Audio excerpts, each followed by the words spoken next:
That means we've got to wait for the stream to fire up all across the fruited plains of the internet before we go ahead and get started, because boy, oh boy, do we have a lot to get to today. We're talking about the Freedom Truckers arriving in Ottawa. But before we get into it, let's make sure that we're rocking and rolling.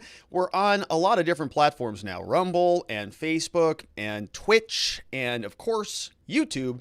And it looks like we're alive, so let's get started, shall we? Hello, my friends, and welcome back to yet another episode of Watching the Watchers Live. My name is Robert Gouveia. I am a criminal defense attorney here at the R&R Law Group in the always beautiful and sunny Scottsdale, Arizona. And today we're talking about the Freedom Convoy, the truckers making their way all throughout Canada now. It's multiple different parts and really different parts of the world. Sort of a movement is well underway, causing a lot of people in the media, a lot of people in leadership to sort of scratch their heads and actually flee into the bunkers. And so we've got a lot to talk about. We're going to talk about the fundamentals first, okay? I am from the United States. I've only been to Quebec for like a weekend, and so I don't know much about, sort of the inner workings of Canada. And so we got to get up to speed on how this all works. First of all, what is an Ottawa, Canada? Oh, it's a city. Okay, so we're going to take a look at the city and see exactly what is going on there, because this is the central place of government. And I, of course, didn't know that, because it shows you how naive I am about all of this. But all these truckers are making their way into this city, and they're coming from all different parts of North America. And this interesting thing is happening because as this sort of slow motion protest is bubbling up, people are starting to panic, and Justin Trudeau actually fled the scene. So he's not actually in Ottawa, apparently. He has now gone. We don't know where he is, but he did come out and give us a speech today. He actually came out very briefly, and a reporter asked him, I think via teleconference, about why he was not communicating with the Freedom Convoy. And he gave a very interesting answer, saying that he only supports causes that he believes in, causes like, BLM. And we have a couple news bits from 2020, when BLM was right around the corner from Ottawa, when they were in Montreal dealing with the statute of McDonald from Canada. And so we're going to learn about the first Prime Minister of Canada, too. It's going to be just a crash course in how things work. We're going to check in with, of course, our fellow Canadian. I'm not a Canadian, but a Canadian that I know, goes by the name of Viva Frei, a Montreal litigator turned YouTuber. He, of course, is next door on YouTube at Viva Frei, and we've got him next door on Locals at vivabarneslaw.locals.com, so check them out. He was doing man on the streets all day today, and it was so great. We were on Locals earlier, and I was sort of just doing hey, what's going on in the news out there? And Locals, the community, said, hey, Viva's on. He's running around there in Ottawa. And so we got to clip some of that. I've got a couple clips from him. They're singing the Canadian national anthem. He's out there talking with people. I didn't see any racists or insurrectionists there, but certainly I think that that's what they're going to be called soon, if not already, because we've got Trudeau, who came out and tweeted after his press conference, after he gave a statement. He's calling the truckers racists, vandals, and thieves. And he posted this on Twitter, and I don't know if this is a cultural thing or what the deal is, but I found it to be very offensive. Now, I'm not a Canadian. I don't vote in Canadian elections. But if any politician in America came out and called, huge swaths of their electorate racist, thieves, and vandals, essentially, I mean, that's what he said. And I've got the tweets to prove it. I'd be a little bit, it doesn't work out well here in America. You can just take a look at what happened with Hillary Clinton and her basket of deplorables comment. Didn't work out well for her. And so Justin Trudeau, man, he's going real hard up against his fellow citizens, the people who I think he needs to vote for him. And so we're going to see what his take on that was. Of course, the CBC, which I think is the main broadcasting corporation up there in Canada, they are saying the Russians are behind a lot of this, which is, we're very familiar with that down here in the States, that narrative. It just never goes away. The Russians are responsible for everything. We have this clip from some woman who was on the media there saying that. very interesting. And then we're going to check in with Rebel News. Rebel News has been doing some amazing reporting, also have sort of been embedded with a group of truckers. And so we're going to watch them have dinner together. We're going to watch them decide what the next steps are. Are they going to stay in Ottawa? Are they going to stay continuing with these protests? Because protests are also now building up in Alberta, right on the border between the United States and Alberta in Canada. There's a junction there called Coutts, I think, or Coutts or something. I don't know how to say it. Coutts. And there's another protest that's sort of bubbling up right there. I've got a lot of footage and screenshots and drone recordings, and so we're going to break that down as well. Rebel News has really been embedded with a number of different truckers and different groups, and so we're going to pop in with them, and then we're going to bounce around and see what the rest of the world has to say about this. We have a very interesting clip from Mika and Joe Brzezinski, I think is their name now. They're married, if I recall correctly. I'm pretty sure they're still married. And they still have a morning show together where they sort of make believe like they're not a couple, and then sort of like argue, or not really argue, but kind of like high five each other like they're a couple. It's a really weird thing. And so I've got like 2 minutes of Mika and Joe Brzezinski, who are going to now who are upset about this. They're calling these people just basically troglodytes. The truckers are troglodytes, I think is what they're saying. And we're going to journey around the rest of the world because there are people in Italy who are also, I think, forming their own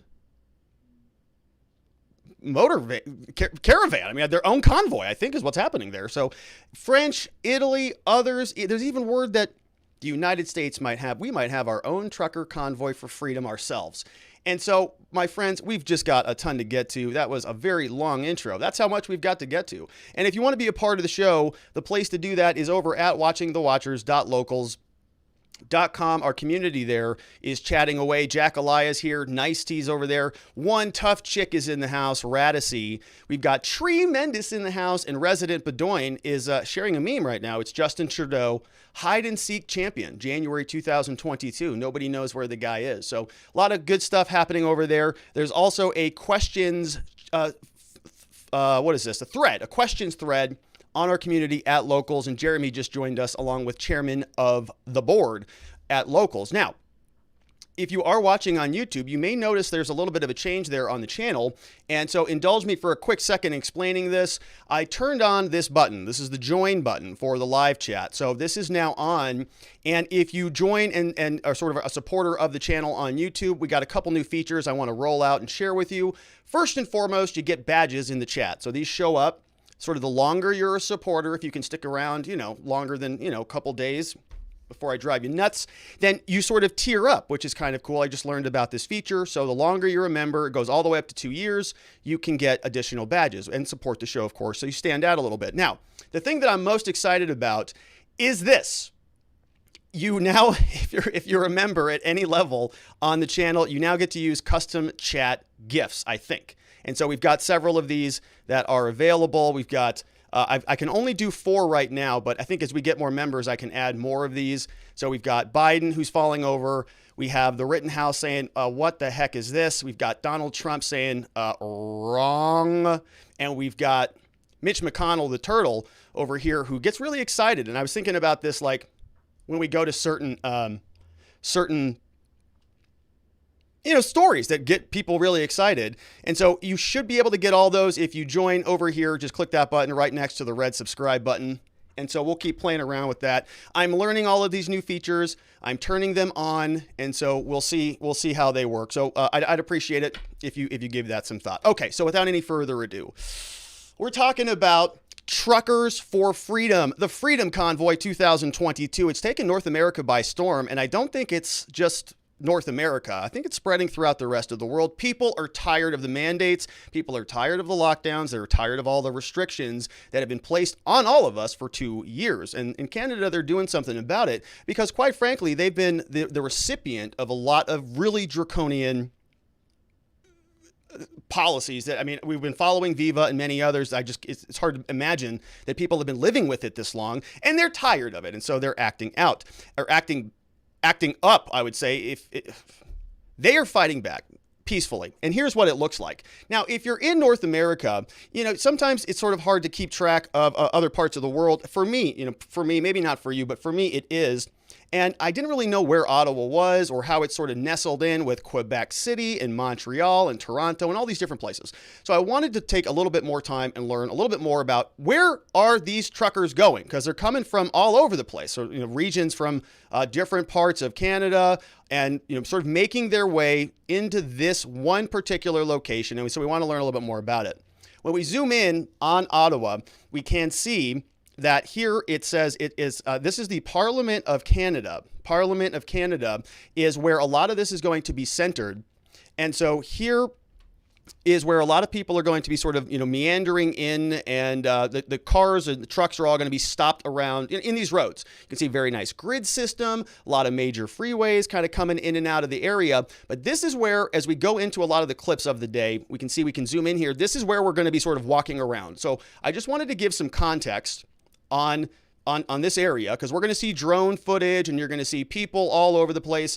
This is the Parliament of Canada, and there's sort of a mall like this grassy area, kind of similar to what we have at our congressional building, with a lot of greenery around. I mean, it looks just absolutely gorgeous. You can't really picture how tall it is from the side, but this is like a big hill. And so on the river, this whatever river this is it just looks beautiful. So anyways, this is exactly what we're talking about. And if we zoom out a little bit, you'll see that this is Parliament, the red circle right here.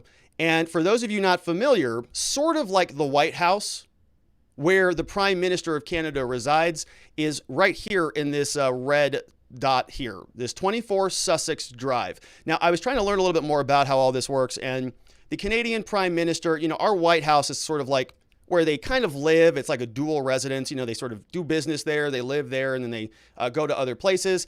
It's not quite like that. It's more, actually, it feels like it's more like a residence where they do some business, but it's residence first and then business second, which is a little bit different. But the reason why I'm telling you this is because you can sort of see how close this is.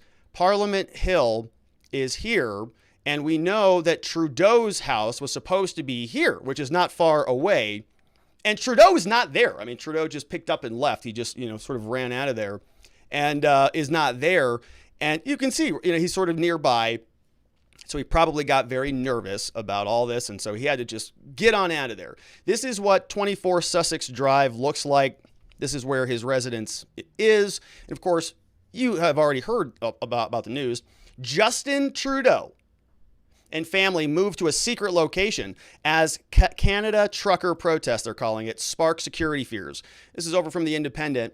Says that Trudeau and his family have left their home in Ottawa for a secret location amid security concerns as thousands pour into the Canadian capital on Saturday. Prime Minister's office said no comment on the location for security reasons. And so we'll get back into that. You can see here as we zoom out, right, this is where all the truckers are coming into. They're sort of like, sort of like a, the movies, right? Like where there's an encroaching force. They're coming and they're collapsing upon this area right here. And so they're going to be making their way through all these major roadways as they make their way to Ottawa. And so what does that look like as we are following along? It looks just beautiful. Look at all these people. And one of the big things that, a lot of people have been noticing from Trudeau and many people in the media is that the language has always been that this is just a very minor thing. Oh, just, it's very small and it's insignificant and this is much ado about nothing. And, just go back to your business, put your mask back on, sit back down in your lockdown house and just do whatever we say. This is not even anything to admire. And you can hear it. It's just the theme song from Slow Ride, and they're just cheering each other along as we go down. And so you're going to see a lot of this. Now, what this looks like is, pretty peaceful. I don't see any used car lots being torched or anything, although those were peaceful fires, by the way. So, so it looks pretty okay to me thus far. We're not sure yet. This thing could be getting out of hand, but based on what we've seen, They look okay to me, but there are other people out there with blue check marks on Twitter who are very concerned about what we're seeing here. Here is Marc-Andre Cossetti, says far more concerning are the extremists leading this protest and their supporters among the crowd. And so as we go through this today, folks, you pay attention to the Nazi and the Confederate flags, he says, that were flown in Ottawa this weekend. All right, we're going to be looking around a lot. See if we see any Nazi or Confederate flags. The flag of the 3%ers, that's America's militia. What? A listed terrorist entity was draped over the hood of a truck parked by the Hill. Okay, so somebody had a 3%er flag. So Marc-Andre Cossetti, whoever this guy is petrified about this. So, it must. We're going to hear that it's the Russians soon, but right now we've got the Nazis, I think, who've been left over from Germany, the Confederates from the South America, southern part of America, the Confederates, and then we got the 3%ers, which I think is just a national militia organization. So it's just like total madness in Canada. You've just got all sorts of armed forces coming in. All right, so let's keep going now. Now, he says that this is a very big, Nazis and Confederate flags and all of that. So the thing that you might be thinking is this is a racially motivated protest, or this is some sort of white supremacist thing. I don't know what it is. Okay, but this has been rebutted by a number of individuals who happen to be truckers who are posting things like this all over the internet. We're going to replay it here. Let's listen in. Hey, beautiful people out there, and I'm seeing a lot of comments on the news and the mainstream media that this Freedom Convoy is being run by the racist and supremacist groups, and they're like terrorists, and we are part of this convoy as well. We are heading to Ottawa right now, and we are meeting people on the way, on the en route, and we are getting a lot of response from all over Canada through our TikTok and Instagram profiles, and it's overwhelming. The love and support is overwhelming, and freedom and love is in the air, right? And look, these people are standing on the bridges. It's minus 25 outside, right? These people are real heroes, and minus 25. This is real Canada, united, strong, and free. And whoever spreading the hate and they're trying to divide us, let's show them that we are one, and we are all together into this, and we will win this. Let's support the Freedom Convoy 100%, and let's head to Ottawa and show these people, yes, like we all are Canadians are together into this, not just one group. And yes, get it. All right, so follow that guy, Paul Minder 1999 on TikTok. Paul PALMINDER 1990 on TikTok. And so, that's the message. And so I've been scouring Twitter. I've been scouring all sorts of different media sources, following this like many of you have over the weekend. It's just been it's been the best show on in the world, right? In football, whatever you want to watch. This has been sort of an outpouring of people who are just standing up for freedom and tired of it. And so they're pushing forward. But when this type of stuff happens, anytime there's this organic movement, you're going to see people who want to come out and smear it and want to say that this is a bunch of white supremacists and individuals that are, vandals and racists and thieves. Literally, that we're going to hear the Prime Minister of Canada, Justin Trudeau, he's going to describe that in those terms in a minute. But I just wanted to share a little bit about my experience. So I'm a criminal defense lawyer. I first started out representing a lot of truckers, commercial drivers, CDL holders, because in Arizona, we have very harsh CDL laws. People who are commercial truckers, anytime that they're in trouble with a commercial violation, not every time, but most of them are what are called Class 1 misdemeanors, which are the highest classification of misdemeanors that we have in Arizona. And so, for example, if you're driving through Arizona and you have a seatbelt violation and you're not a commercial driver, you don't have a CDL license, and you get a ticket, it's a $49 ticket, right? Put your seatbelt on, okay, not a big deal. If you're a commercial driver and there's a seatbelt problem, right? It's called a lap and band violation, and it's got to be, a certain way. And if it looks loose or if something's off with that, right? If an officer is sort of hiding out on a bridge, looking into your cab as your truck is going underneath the bridge and radioing his people, they're trying to find any type of violation. Oh, the lap band's a little bit low. Oh, it's a little bit high. It's off. It looked loose. Whatever it is, right? Your hand was on this device. I thought you were holding a black device. You can't use electronic device, right? All of these things.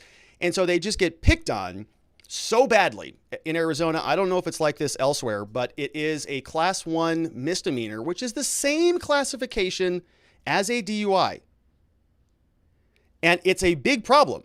And many people are commercial drivers, they're truckers, they are from foreign countries, they are here on immigrant visas, they are, they sort of learning English, and they've got a lot at stake. A lot is riding on their commercial driver's license. And if that is taken away from them, that's it, kind of the end of the game.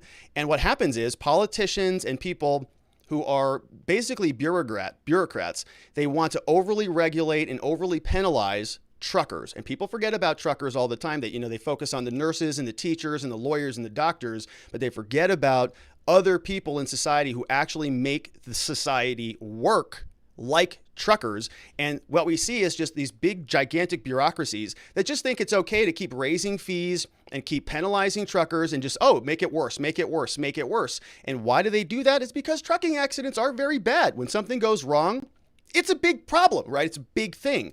But they're accidents most of the time, and truckers get picked on all the time in Arizona and elsewhere, and it drives me nuts. And so to watch them being smeared for standing up and fighting back, it makes my blood boil, and we're going to get into it. All right, and so let's learn a little bit more about how all this works. This is what the cross-section of a vehicle looks like, and so I wanted to show you sort of what is rolling in to Canada as this continues forward. And so we can see sort of a cross-section here, and, it looks very nice. And so, one of the big questions I had about this whole thing is how long are they going to stay there? But they're kind of rolling in, and they're bringing some heavy artillery, because if they've got a place to sleep and live, they can be there kind of indefinitely, right? And this is what the inside of one of these things looks like. Now, this is an artist rendering. It's made to look like it's, like a Four Seasons or something like that. This is sort of what one looks like a little bit more practically inside the vehicle. And this is again, artist rendering, looks very nice, looks very spacious. I have been in several of these. I've seen, police reports and discovery reports with photographs of things like this. This is not from a police report or anything, but this is something that I did find on the internet. And this is sort of what I have seen them to look like, right? It's a living condition. People have beds. They've got a place where they can post up there.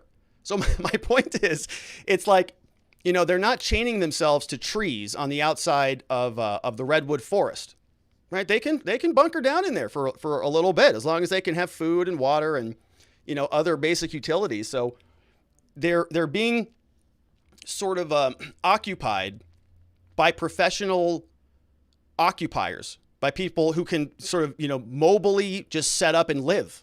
And so the odds are with the truckers, I would say here. So like if they think that they're going to wait them out, I'm not sure that that's the case. So they've got supplies. Other armies sort of roll in with weapons. They've just got, they've got milk and condiments, and they can wait out these tyrannical lunatics. Right. And so here they can play some card games. These are just more photos. They can just brace for impact and just keep waiting. And so here, even some television, the whole life in there. So this is not anything from anything other than what I just pulled off the internet. And again, this looks pretty accurate, right? From what I've seen, this looks like an older photo, but headsets, a lot of charging devices, stations, and things. And so there's just a whole group of just people who are just kind of hardened for these conditions. I can sleep right there, no problem at all. Sure. Yeah, I can drive 3,000 miles and just sleep for my 14 hours and then get back going again. No problem at all. Justin Trudeau, I don't know that he can withstand that. So I think the odds are good with the truckers. Now, here's some of the other things that we're seeing. Now, I want to preface this. Some people, we're going to see some language from truckers and from some signs and some stuff that is a little bit, it's accurate, but it's all a little bit provocative. For example, let me just show you. It's hard to explain. A picture's worth 1,000 words. Here you go. Right. So here's a picture, and we've got a truck with the big FU to Pfizer, as that's just rolling its way through the snow-covered roads up into Canada, into Ottawa. And we see that this is what it looks like as they're setting up. Okay, this is the Parliament Hill that we talked about earlier on in the program. This is the area that's sort of like the base of the protest today. And so here's where they're setting it up. Okay, and also on this today, just be forewarned that there's going to be horns, okay, a lot of horns. And so it's going to be very normal, like now, then it's going to be very horny. You get the point. You know what I'm trying to say.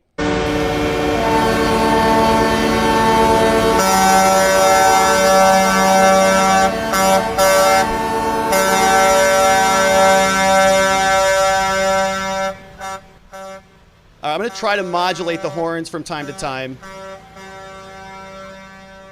All right, so I've got control of the volume now, but you can see, okay, so this is earlier this morning and they're just sort of bracing for impact. They're coming up, trucks stopping, and the roads are just backed up all along the way, and it's filling up. And let's take a listen. Let's check in with our boy, the Viva, who is right next door at vivabarneslaw.locals.com, and of course on YouTube at Viva Frei. So here is Viva, and Viva, I think, is walking down the streets, and I think something catches his eye on this one. We've got 3 or 4 clips from Viva. I think this is the one where something catches his eye. It seemed to be the main place.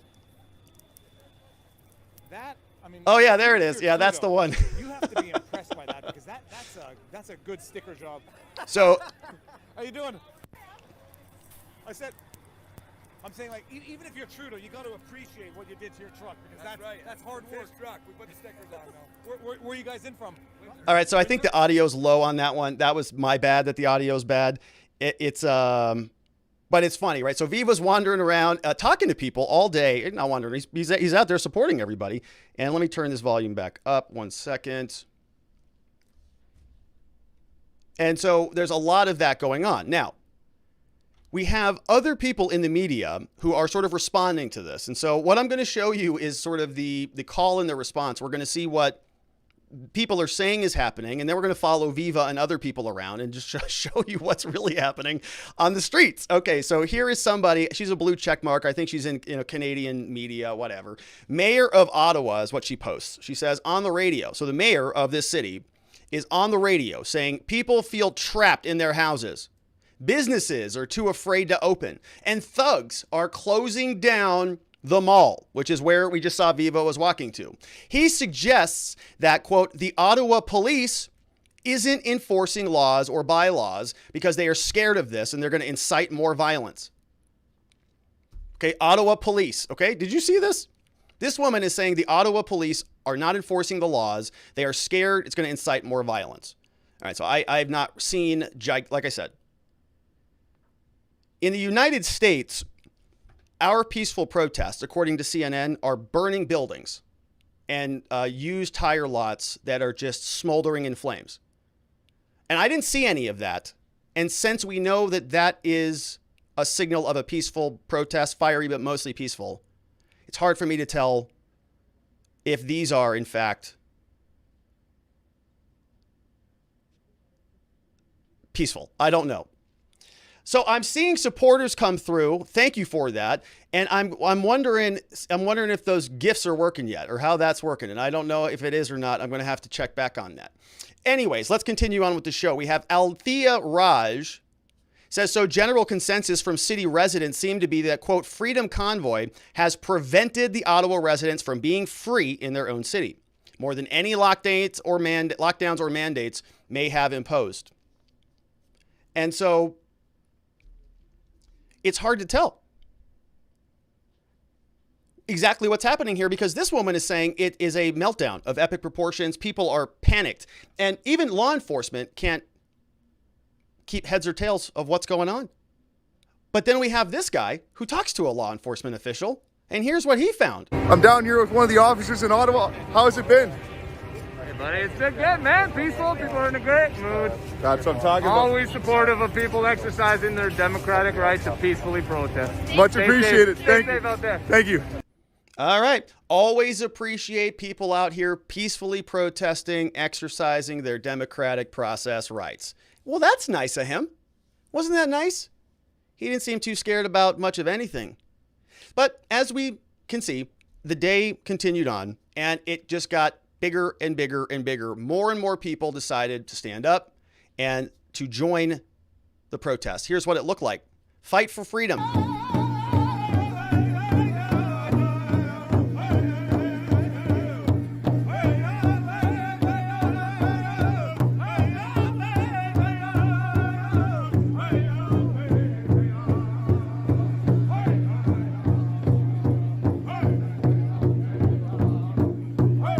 Mental health matters, we see.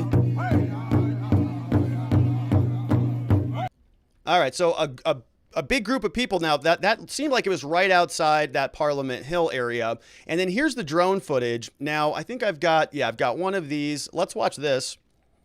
And this was from today. And so you can see on the right there is Parliament. And these are the trucks, man, just filled up. Look at those streets.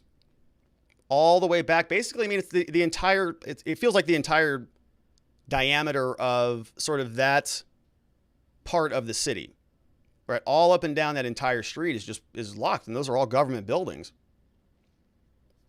And yeah, there it is. That's that big crowd. Now, Viva's walking all up and down here. I've got a couple other clips, and then we're going to check back in with him, but it's just packed, right? People all over the place. Charles Furmom, also on TikTok, give her a follow. And here, this is a post from Mocha. It says, despite freezing weather, okay, minus 23 degrees, a small, quote, minority of freedom truckers. Now, this was posted a couple days ago. Okay, so this is what it looked like just a few days ago. And this was on January 29th over the weekend. And so, I mean, it's just, it was even not quite as full, right? You see, like, the trucks aren't there, but that was a few days ago. And then today, obviously, it's looking, much more like this. Just absolutely packed. Heads as far as you can see. And a lot of people out there are wanting to call this just, a gigantic, racially organized, motivated thing. But here's the type of people that Viva's talking to. Here's who Viva is hanging with today. This was Viva. Thank you so much. That where are you from? I'm here in Ottawa.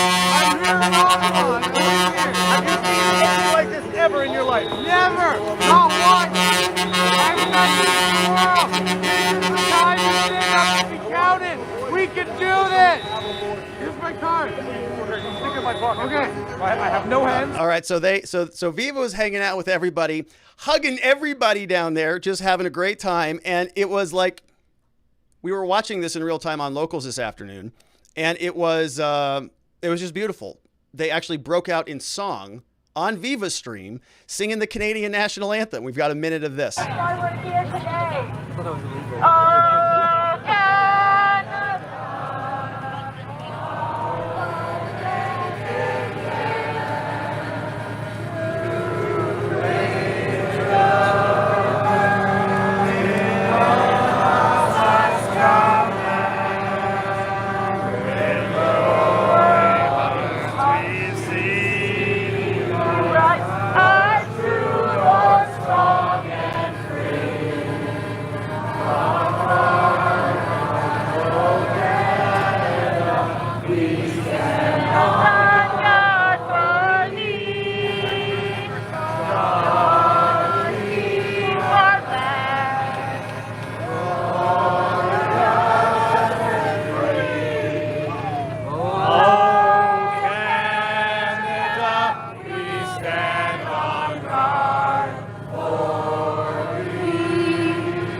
Well, I'd sing along. I don't know the song, but I would sing along. But it didn't seem all that violent to me. Again, that looked pretty okay to me. Now, I don't know if we need more explosions in order for it to be confirmed as peaceful, but it looked okay to me. I felt calm kind of listening to that. I kind of felt like, oh, this is nice.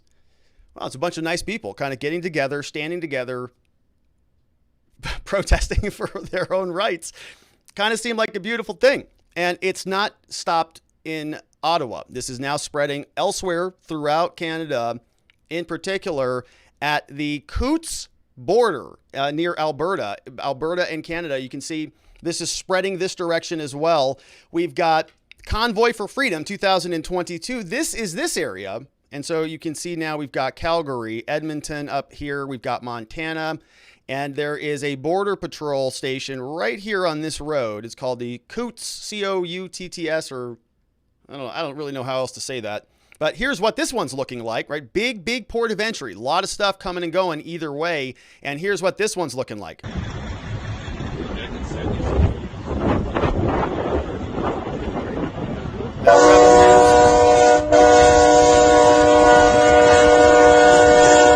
All right, that one got me by surprise. All right, so you can see that one. Now, we've got several of these. Here is another version of this. So this is at that border, and let's watch.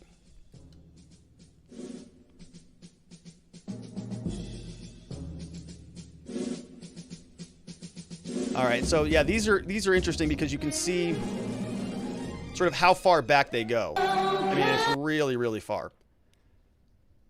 Here's one drone. They've got, I mean, basically as far back as your eye can see, right? The trucks just stop being visible. They go all the way around that corner, and this drone just keeps going. All with flags, a lot of American flags here. See the Canadian flags. And yeah, somebody was asking about that song. Let's see what this is.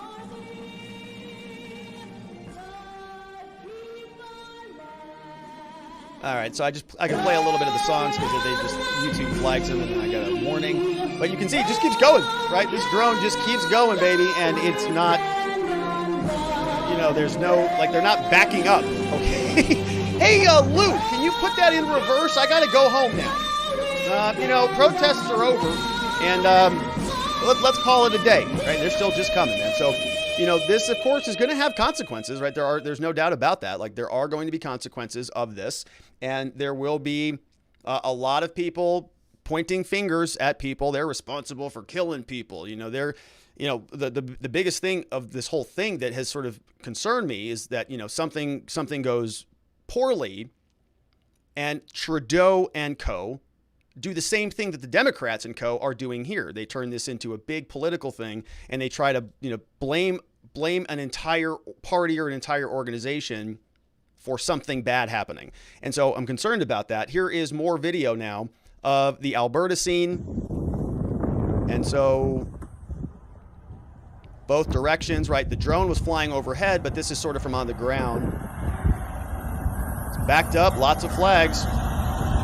And as we're going to see, as this continues forward, we're going to see that they're pretty committed, right? They're pretty committed because we're going to follow Rebel News as they take us back, and we actually spend some time with one of these groups, one of the groups that they're sort of embedded with. Here's another scene. Melissa for Freedom is on Twitter, says, massive convoy blockaded U.S. and Canada. Here is, I think we saw that one. This is a good one too. I think this is one of our final drone ones. And this just shows you how far back the line goes. And we make a left. Now, I don't know what road this was because this did not seem like it was the same weather conditions as the Alberta one, right? This has snow, the other one didn't. But, I mean, it just keeps going and going and going and going. And I think the theme song here was, yep, there it was. So, a lot of cool stuff out there. And you're seeing that it's not small and insignificant, all right? This was a mashup I found on Twitter. And it's everywhere, right? It's bubbling all over the place. So you're going to continue to see that, people will call stuff like this that's large and effective. They'll say, oh, no, that's just small and insignificant. And here's sort of what this mashup looks like.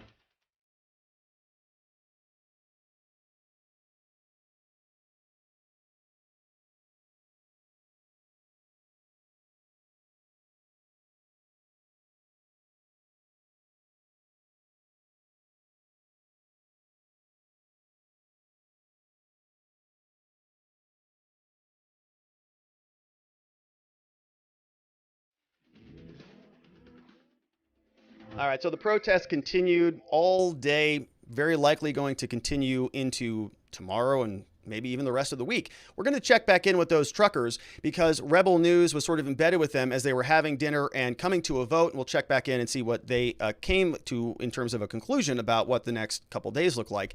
But before we do, Justin Trudeau woke up this morning kind of having a bad day. First of all, he gets the news. COVID. Ugh, don't you hate that? Especially when you're somebody who's been screaming and shouting from the rooftops about, get your booster. Here's Justin Trudeau on Twitter says, this morning I tested positive for COVID-19. I'm feeling fine. I'll continue to work remotely this week while following public health guidelines. Everyone, please get vaxxed and get boosted. So it's very nice that, first of all, there's so much to get into with this guy. I just can't even. But first of all, it's very convenient that he's going to be working remotely this week. Isn't that nice? Right? He's pulling that COVID excuse garbage. Don't you hate that? Somebody misses a meeting or forgets to send you. Oh, it's COVID. I forgot COVID. It's been 2 years for COVID. Figure your Zoom meetings out. Hello. But he's going, I got COVID, so I can't be back at Parliament to negotiate with the truckers. I got COVID. Darn it.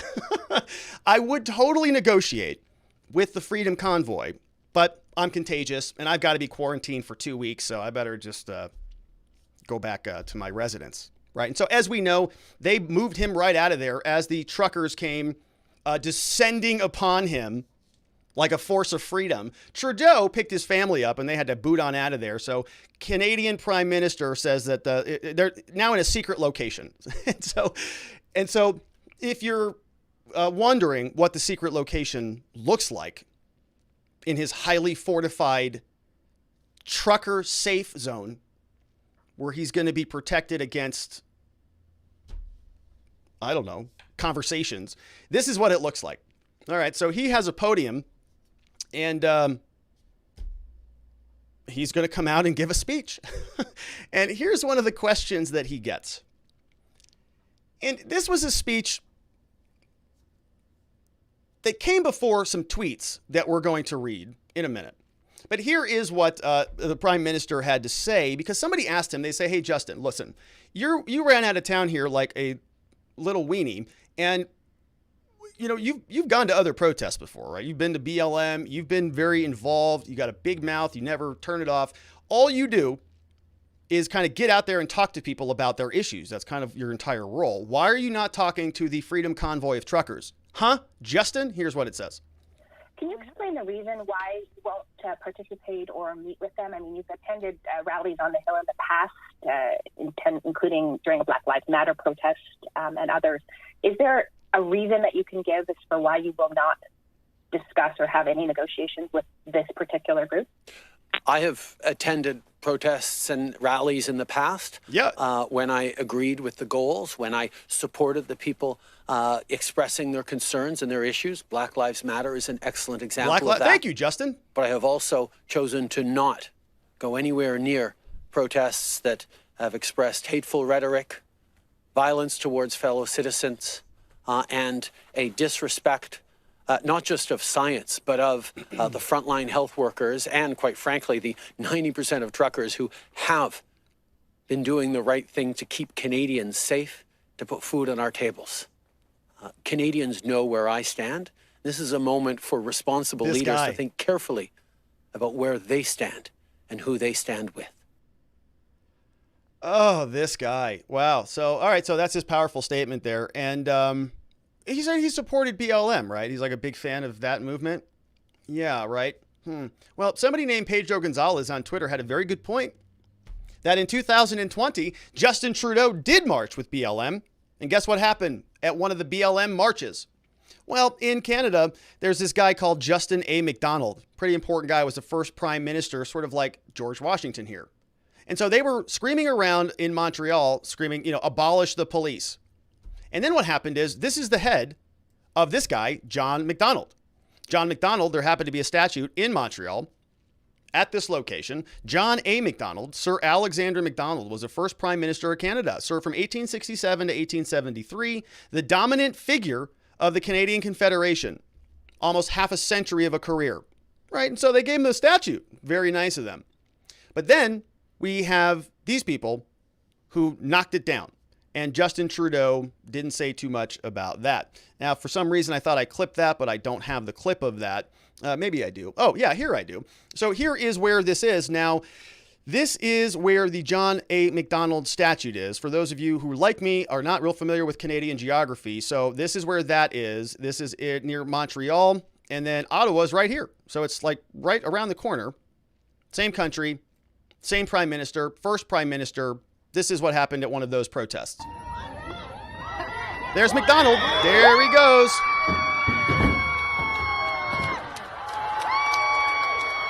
There he goes. Oh, there's the hump. There's the head hump.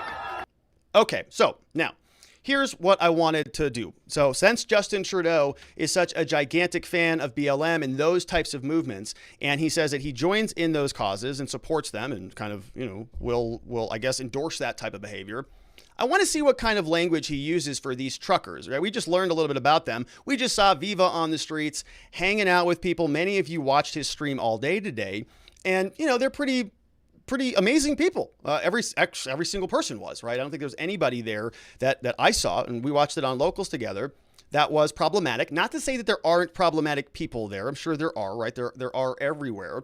But my point of all this is we just saw what BLM, according to this video, did. Well, they pulled a statute down. You saw it. This is not according to, it's reality. And Justin Trudeau, I want to know, did he say much about that? Because he's using some pretty colorful language here in this tweet towards the truckers. Here's what he says. And he posted this today, right about noon. Says, all right, everybody, I know this pandemic is frustrating. It's frustrating that after 2 years, we're not done fighting COVID-19.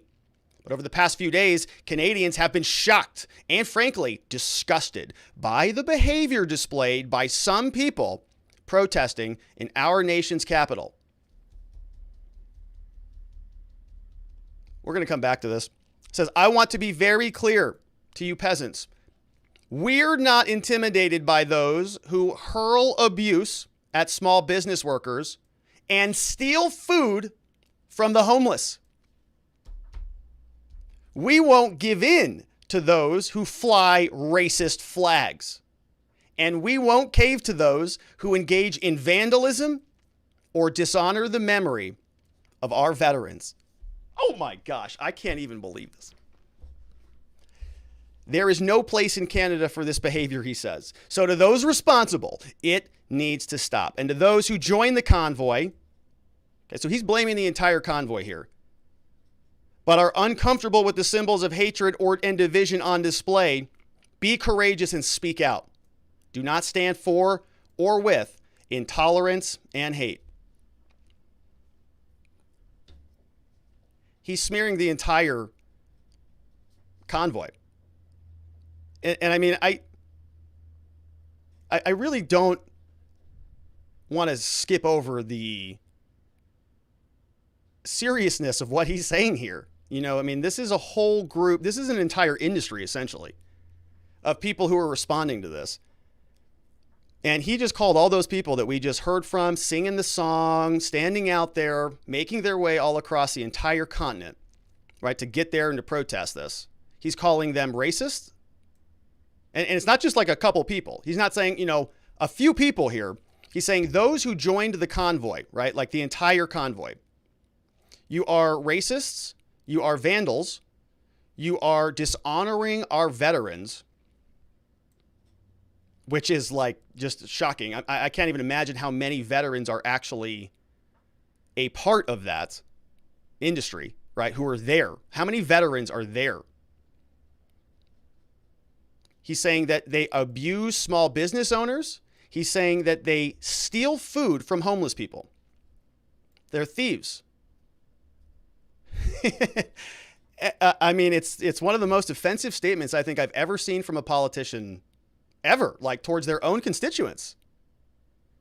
No place in Canada for this behavior, needs to stop. Symbols of hatred and division are on display. And if you're with them, right? You're against us. Says Canadians have been shocked and disgusted. You people, he says the pandemic is frustrating not because of our government problems, right? Not because of our mandates, not because of our ineffective policies about masks or lockdowns or mandates or vax passports or any of this other garbage, right? They all sold us garbage. And they said it was going to solve it, and it didn't solve anything. Yeah, it's frustrating. Look, the pandemic is going to pandemic. My position has always been that. Pandemic is going to pandemic. Government bureaucrats who think they know better are going to try to fix it, and they're going to make it much, much worse, and they have. But he's not going to blame them, right? These types of people are such egomaniacs, such narcissist, sociopathic lunatics, really, that he's going to blame everybody else. We didn't fail on this thing. You failed because you didn't do what we said hard enough. It's frustrating that over the past 2 years, we're not done fighting, but it's because of you. Canadians have been shocked and disgusted by your behavior and by the behavior displayed by some people. Now, he says some people here, right? So he's sort of limiting this a little bit. But then he smears the entire convoy. So to those responsible, it needs to stop. And to those who joined the convoy, stealing flags, racist flags, vandalism, homeless abuse, robbing small business owners, to an entire contingency of his electorate, which is just shocking. Now, listen, I know, Donald Trump had a way with words and a lot of people didn't like how he communicated, but did he ever come out and sort of castigate an entire contingent of the electorate in this manner?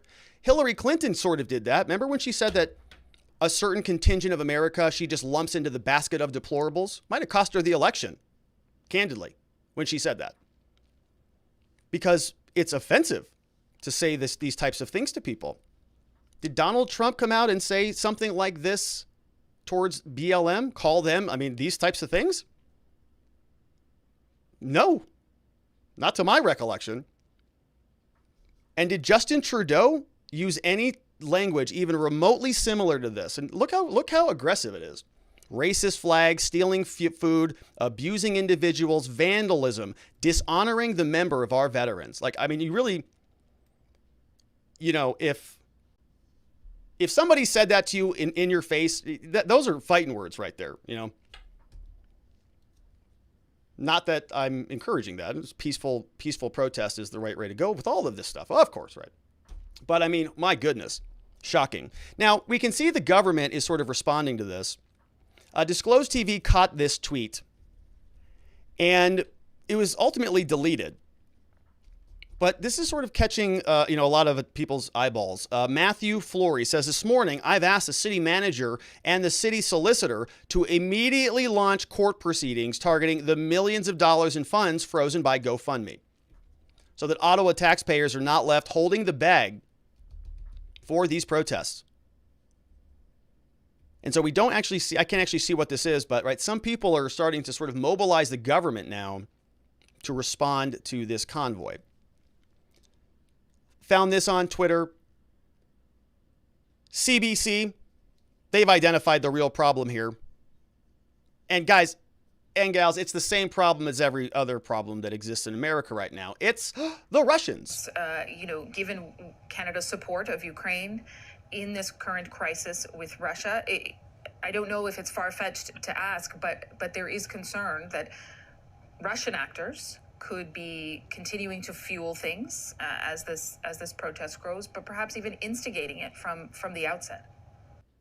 Okay, so it's the Russians again, instigating it from the outset. So, oh my goodness, it's like the same playbook. Are we tired of hearing the same reruns from these people? It's just a different country now, but we've already seen the show.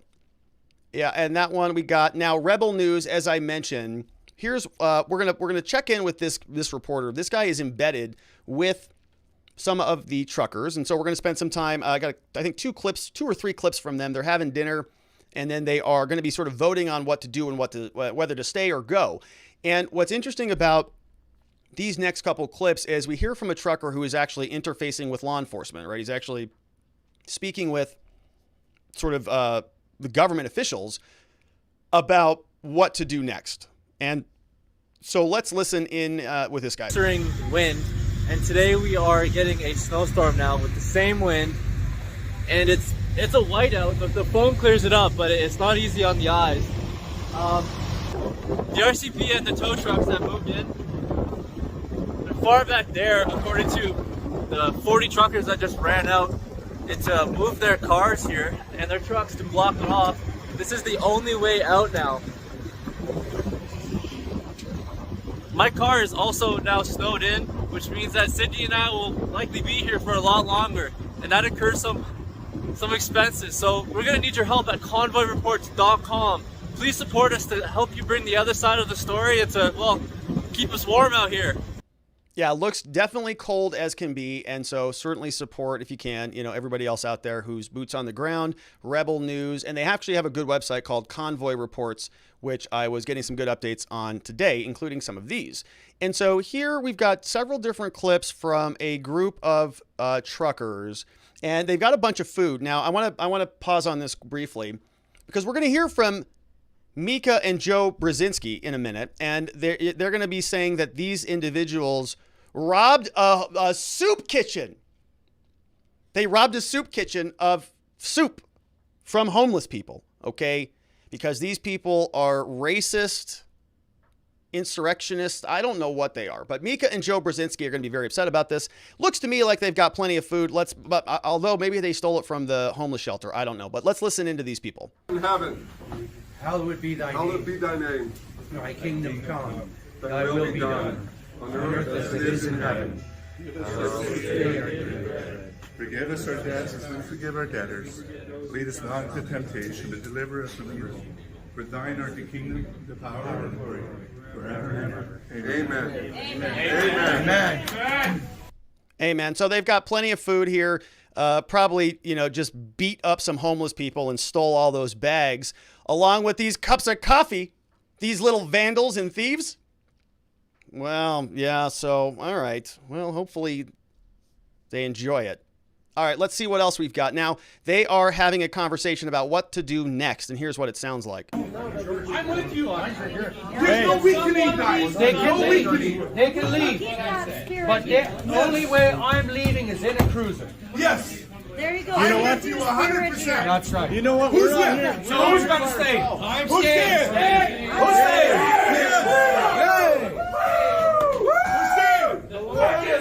Their tactics are we're surrounded. They're Yes. trying to make us weak. They're Yes. trying to get under It's our all skin. morale, Alex. It is Keep time up to the morale. stand. We already started. That's the ones that want to leave can leave. If you're worried about funds, a GoFundMe will pay the fine. We have money. Alex, they can issue us a ticket for a Highways Traffic Act. That's all they can do.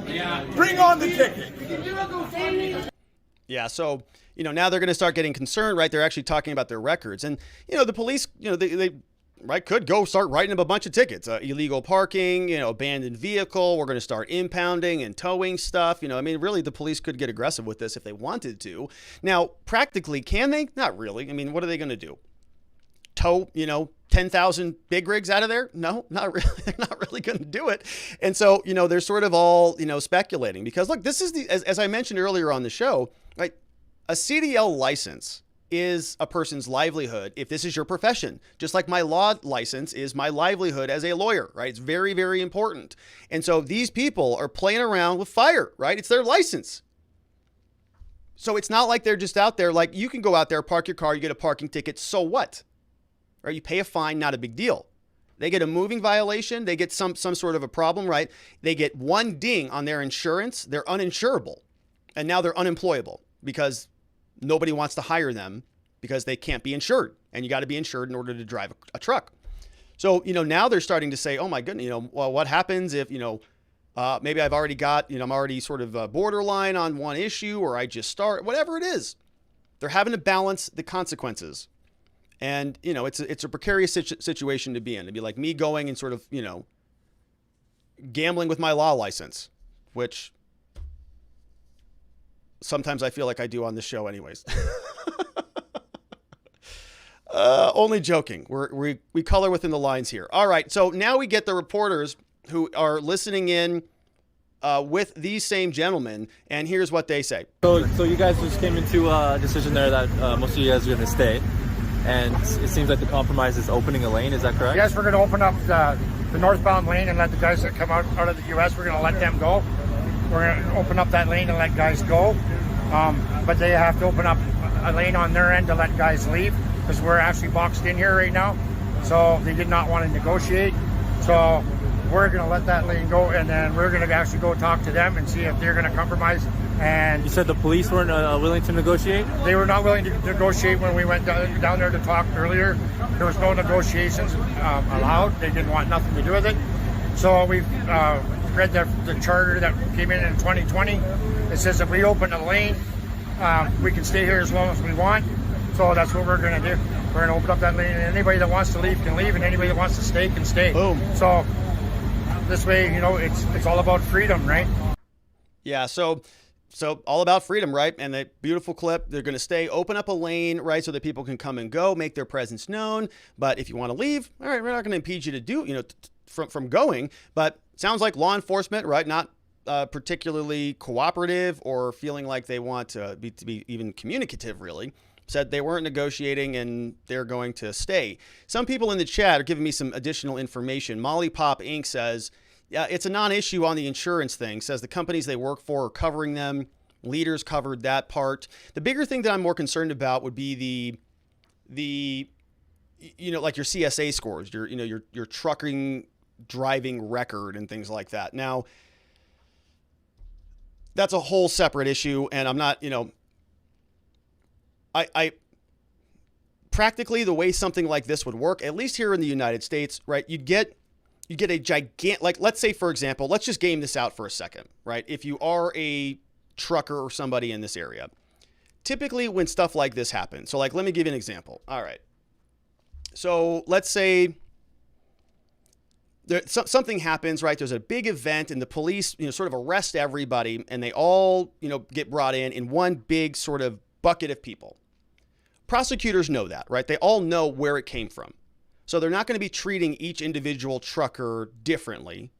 Say, oh, you must be a really bad person because you're sort of individualized and apart from the group. So you sort of get some protection in the herd, right? Because the herd is going to come through the criminal justice system, just like, you know, any other criminal case.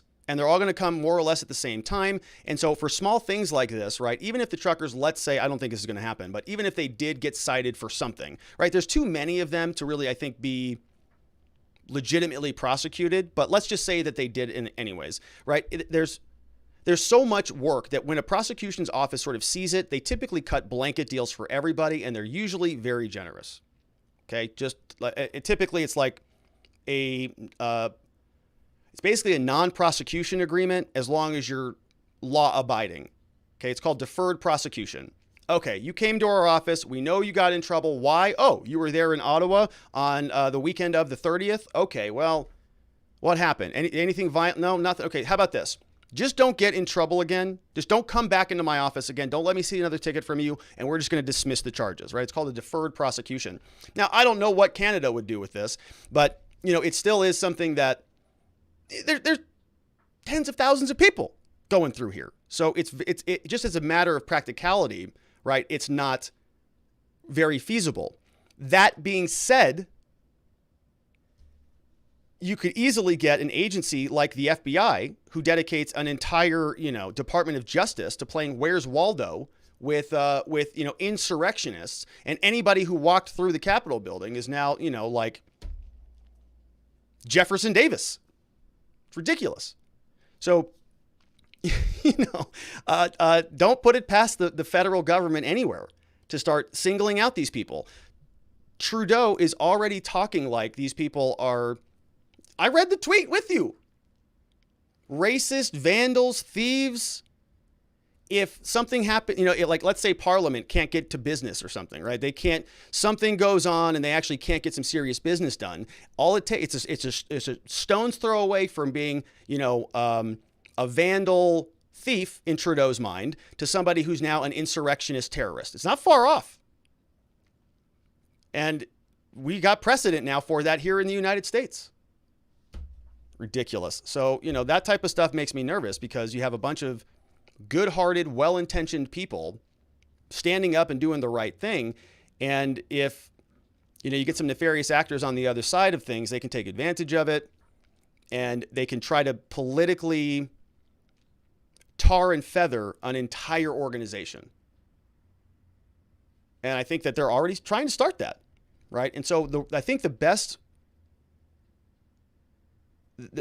antidote to that is this exactly. Right? It's social media, who can sort of report on all of this in real time and say, hey, Justin Trudeau, you're a liar, bro. You're not even remotely in the realm of reality, because we have all watched it all day. Viva was on the streets with people all day.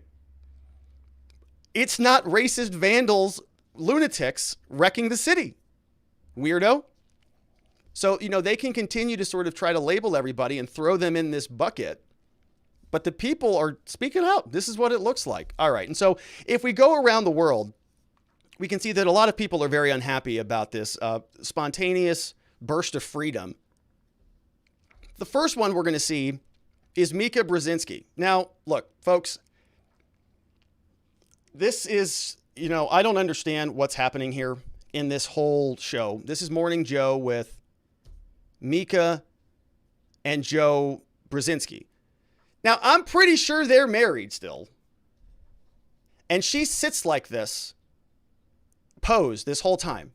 Now, I don't know if there is an official name for this pose, but she just looks away. I'll leave it at that. So I'm pretty sure these two people are married now, and they're very upset about this cultish following that is taking place with the Canadian truckers. And she's going to call it, I think she's going to call it severe vandalism, something like this. All right. Here is Mr. Brzezinski. The capital of Canada to a standstill.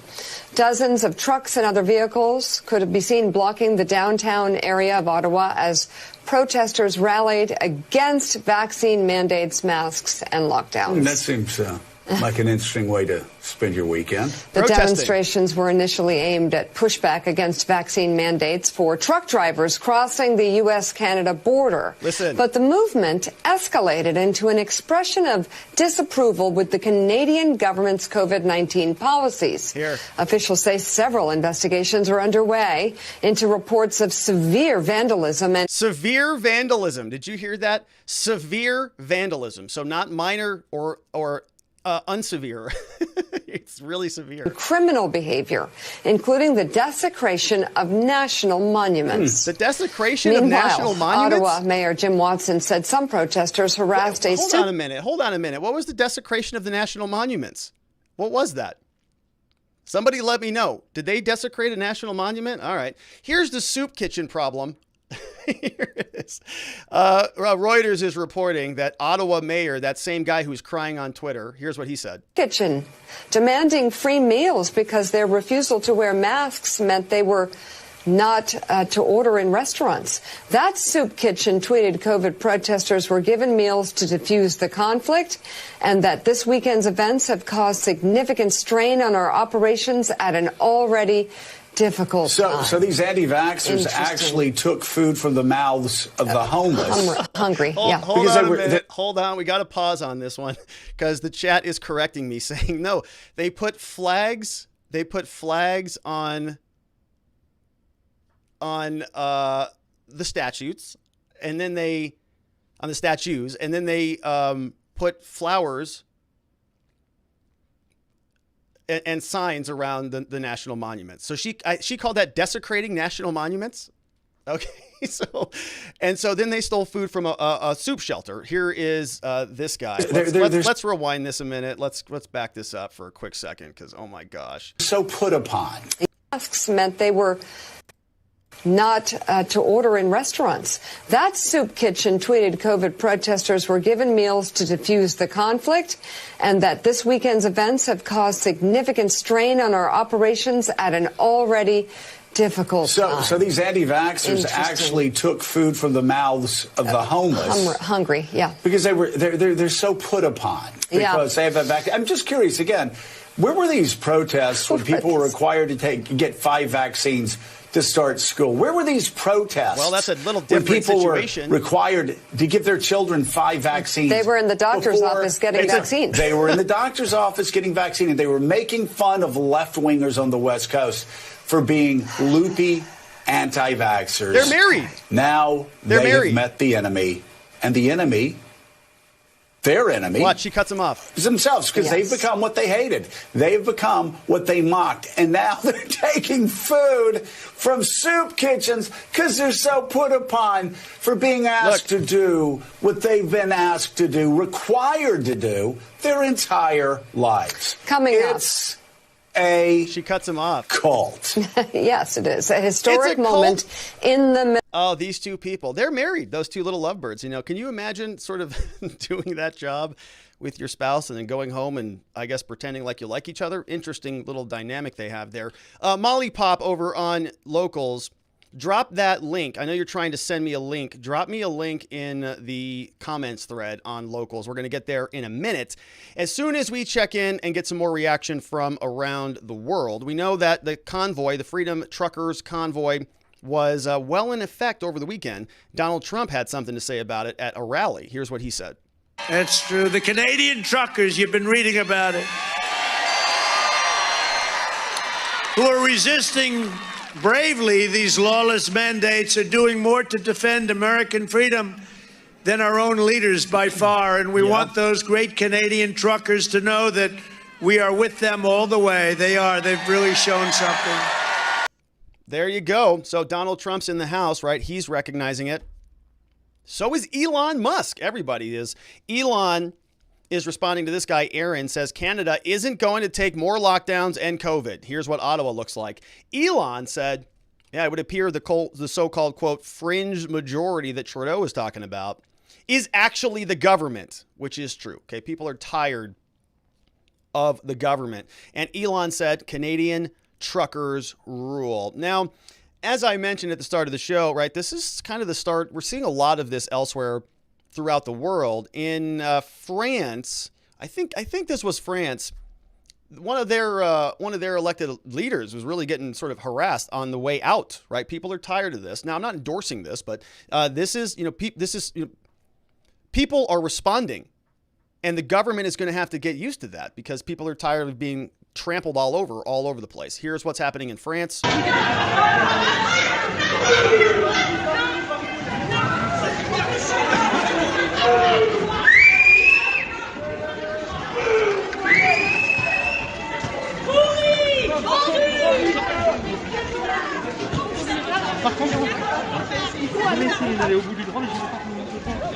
Yeah, enough, right?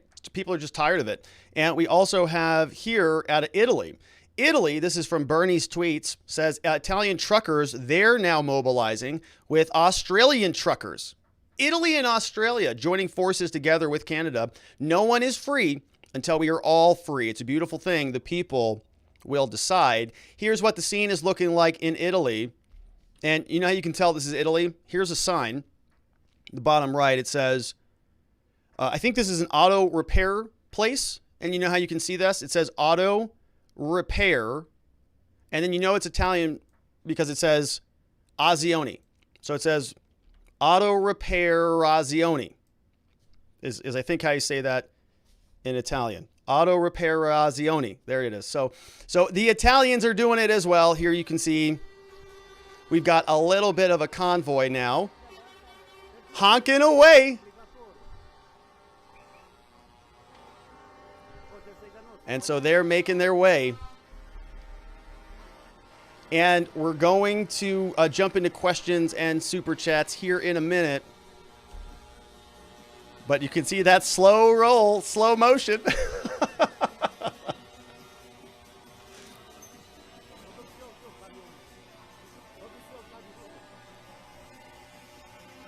Going right past the auto reparazioni.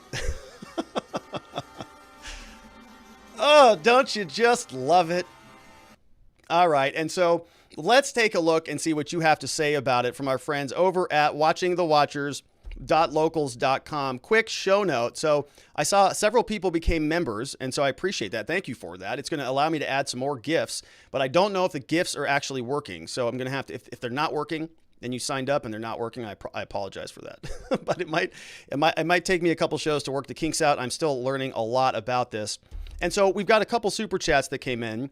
We've got Tails says, I live in Ottawa. I witnessed the protest each of the last 3 days. It's disgusting what the mainstream media is trying to do, calling them racist, extremists, and putting zero pressure on the Prime Minister to address it. Zero pressure on the Prime Minister to address it. That's from Tails. Well, thank you for that, Tails. He's not going to address it. He's in quarantine now. He's got COVID. So he's conveniently not going to be available for however long. Tails also says on Saturday there was a photo with one masked person holding a flag with swastikas. Despite there being over 50,000 people there, that's what the mainstream media focused on. That's all you need to. You just need one person. And so they just send, little Timmy down from the mailroom. They say, hey, are there any racist Nazis over there at that Ottawa truckers protests? No? What's Timmy doing? Well, you just get your swastika flag and give it to him. Send him down there. And Timmy goes down there and they send all their camera crews. Like, oh, there it is. Oh, racists. And then Mika Brzezinski says, it's, well, what did she say? I was reading the next super chat. So let's just continue reading the next super chat. Ray K says he has no choice. According to Klaus Schwab, he is this prodigy. He is beholden. Talking about Trudeau. Yeah. Trudeau, I think, was a big person in the World Economic Forum, wasn't he? We've got Barbara Mazodes became a member. Zulu became a member. We've got Alvin became a member. We've got Blue Bunnies in the house, became a member, along with Newbie of Death reviews stuff. So thank you, everybody, for that. Kareem says, I've not been this proud to be a Canadian in a long time. I live in Ottawa, so I need to go downtown soon. I wish I'd gone today, perhaps caught Viva when he was here. This nonsense needs to end. If you go down there and see Viva, give him a hug for me. He's hugging everybody. Give him a nice one for me. He's doing good work out there. Jordan LePage became a member. We've got Mountain Granny became a member. Cool. Thank you, everybody. That's going to be great. I needed members, and then I can go add some more gifts. It's cool what YouTube's doing. I think they're trying to compete with Twitch a little bit. I'm learning a little bit more about this. Not to offend anybody over there on Twitch. I'm going to learn a lot more about that very, very soon. I'm clearing out space. Tails says, if there ever was an excuse to start a fire, it would have been when it was minus 20 degrees Celsius. But that's not what this protest is about. That's a great point. That's a great point, Tails. Yeah, I mean, if you ever could use like a heaping mound of burning tires, minus 20 in Ottawa, Canada would be a pretty good spot. Yeah, that sounds pretty great. Joel Valdez became a member. Ray Epps is back. Ray, before I read your super chat, remember, this is a public show. Seen one of your members ask if I was in Canada. The answer is no. I'm here, as always, watching and gathering information for Congressman Nadler. All right, so Ray Epps is now, he's now actually a supporter, I think, on YouTube. So that's great. Yeah, so that's Ray Epps. Thanks, Ray. Keep shoveling it on over to Nadler. He needs it. And if you see him, can you please, Ray, do America a solid? Change that man's diaper. It's 42.5 pounds the last time we heard about it. We've got Mike the Dad Crosby says there was so much dangerous violence on Viva's stream. The right wing will claim it was just hugs and fist bumps, but sarcasm off. Grin. That's from Mike the Dad Crosby. Viva's stream was so mellow. You know, it was like literally calming. When they were singing that song, that Canadian national anthem, I was like, man, this is really beautiful. I don't know it, but it's a big group of people all, standing up, and it was very different than like the scene that we saw at the Kyle Rittenhouse incident, right? Little different. And it's just weird why Justin Trudeau and the people who have cameras and websites in the media can't put two and two together. So I'm not sure. Thanks for that, Mike, the Dad Crosby. Alex Davy Duke is here, says, hey, Rob, thanks for the coverage. I hope the truckers in the USA and everywhere in the democracies take back our God-given freedoms. Hey, truckers, unite. That's from Alex Davy Duke. I think they are. Yeah, first of all, I'm grateful to be talking about this. I think it's amazing what's happening, and it's been something I've sort of couldn't take my eye off it this weekend, kind of bookmarking a bunch of stuff on Twitter. And it's just, I think, probably the beginning, right? We're seeing Italy, we're seeing France. They're talking about this happening in the United States, going over to DC. And so we'll see, I think, a lot more of it. Not applicable says, all you Stalinist lefties in the chat, this is to you. This is you too, says not applicable. Hans Gruber, Hans from Nakatomi Plaza says the real protest is the truckers aren't delivering goods to the stores, meaning shortages will soon follow if Trudeau continues to avoid the protesters. Yeah, and I think that if and when that does happen, and it certainly will, that they will, they're going to try to get maximum mileage out of that in terms of blaming their opponents. And so I am refreshing over on locals. We're jumping to the locals chat questions here. Now I'm supposed to do this the correct way this time because I think I screwed it up last time. Okay, here we go. So that was from... All right, so we've got Terry, Matt's mom, says, in Western Standard, this morning I have asked the city manager and the city solicitor to immediately launch court proceedings targeting the millions of dollars in funds. Matthew Fleury on Monday morning. Yeah, that was from Terry, Matt's mom. We saw that, and I don't know the confirmation on that. Like, is that accurate? Because I know it was posted and then it was withdrawn. So, like, hopefully there's a lot further inquiry on what's going on there. Seawolf says, why can't distrust of the government be a COVID exception? Because I don't trust the government. Yeah, it's a good question. The government and their big pharma cronies, whom they've absolved of liabilities, are not entitled to the trust of anyone. Furthermore, trust is a primal instinct and intrinsic to every person. Is it not seen as an inalienable right to be protected? What individual rights do Americans have regarding choice and informed consent against government-backed mandates? Well, I mean, look, the Supreme Court really hasn't reached that threshold issue. Like, we don't really know, ultimately what that looks like. Thus far, our Supreme Court has said that the mechanisms under which they've granted themselves ultimate authority aren't sufficient, but that doesn't mean they can't go back to the drawing board and bring it back up. I don't know. We don't know what this is. This is sort of uncharted territory, really.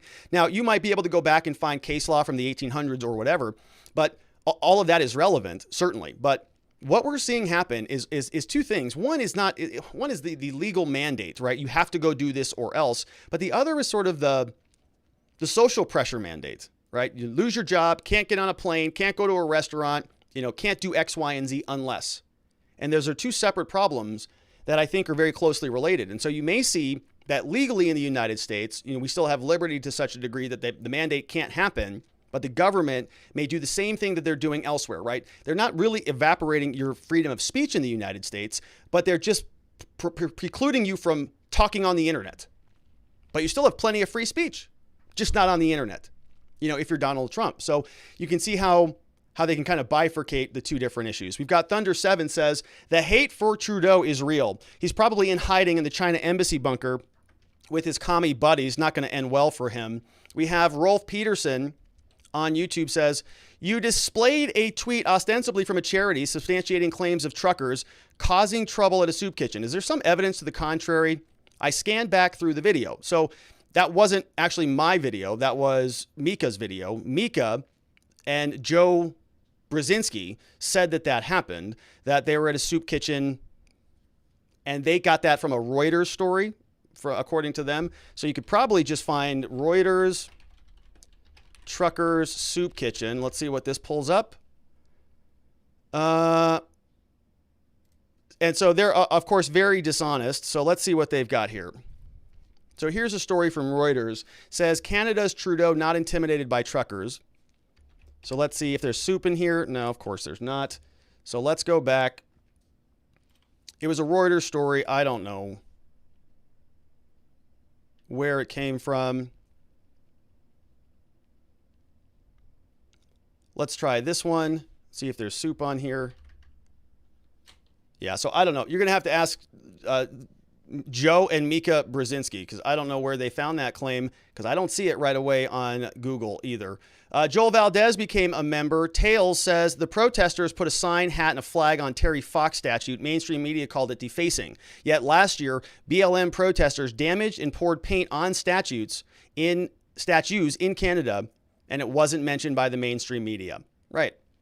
We played the video there of them toppling one of their sort of founding fathers, McDonald, cracking his head open right on the ground.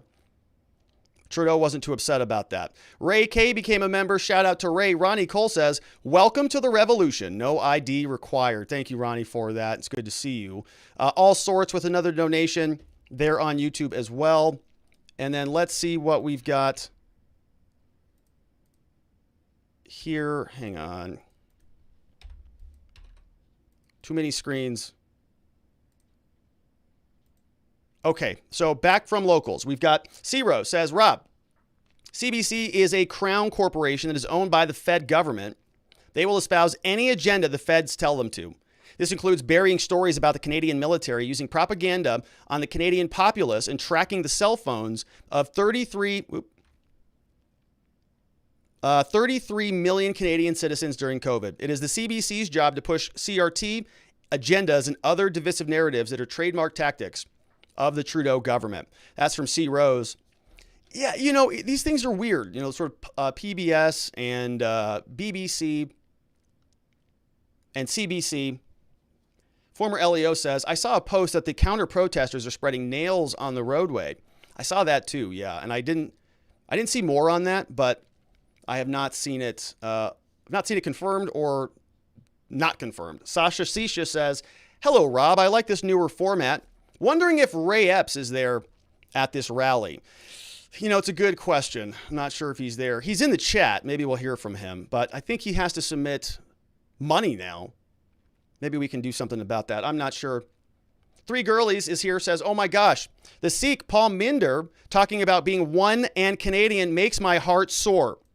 It is people like him that will dispel the information. Trudeau is an idiot and he's biting off way more than he can chew. Totally agree with that. Yeah, the way that he's like, even, you know, the language that he's using is really offensive. And, you know, I agree with you, Three Girlies. And I think this is the power of social media and sort of this format, you know, being able to talk about these things in real time. Just go gather up all the information. You get the official government narrative from the CBC. The Russians did it, and it's white racists, according to Justin Trudeau. And we've got actual people who are there on the ground. Viva is here. Oh, why are you here? Oh, yeah, freedom and mandates. Oh, that's a good reason. How about you? Well, I don't want to be told what to do by a government that doesn't know anything about my personal condition. Well, that's a pretty good reason, too. You, sir, why aren't you burning down this building? Oh, well, I like our country, and I just want to sort of have a conversation and protest peacefully about it all, and I'm unhappy. Okay, well, it sounds pretty reasonable as well. And if we can just keep beating that back, right? Waking up the next person, stop listening to Trudeau. The guy is a lunatic. All right. It's Ed says, hey, Rob, coming from a person with a trucking business, I appreciate you, buddy. Yes, seatbelt violations, one of the worst you can get. My insurance will drop a driver if they get a single seatbelt violation. Yeah, it's 8 points, isn't it? I think it's I don't know. It's been a while since I've looked at those charts, but it's very significant. Oh, here he says 30 points. There it is. So he just answered it for me. I thought it was 8. No, I was thinking 8. 8 is the local standard. But the federal standard is 30 points. My goodness. And it stays on their record for the longest of any violation outside of a cell phone. Lucky for us, people like you were out there. We really appreciate that. I'm very excited when I see truckers get together and stand up against the government. We saw this happen in Colorado and now in Canada. Keep trucking, brothers. Oh, man, that is such a good comment. Thank you for that, It's Ed. It really is a big deal. You know, we've actually worked deals for truckers, okay, just so people understand this, where we've actually, now I'm not recommending this, but because of the situation, pled them guilty to a crime in exchange for saving their driving record. Okay, so just so you understand that, right? People would rather have a criminal conviction on their record for like endangerment or something than get a cell phone violation for holding a cell phone or for using an electronic device or a seatbelt violation or any of those things, right? I give me the misdemeanor and the criminal conviction because it's not going to impact my license, right? Because that license is so stinking important. If you get anything on there, guys like It's Ed, there's nothing they can do. What's It's Ed going to do? If you come through there, right, and you've got 30 points on your CSA scores, uninsurable.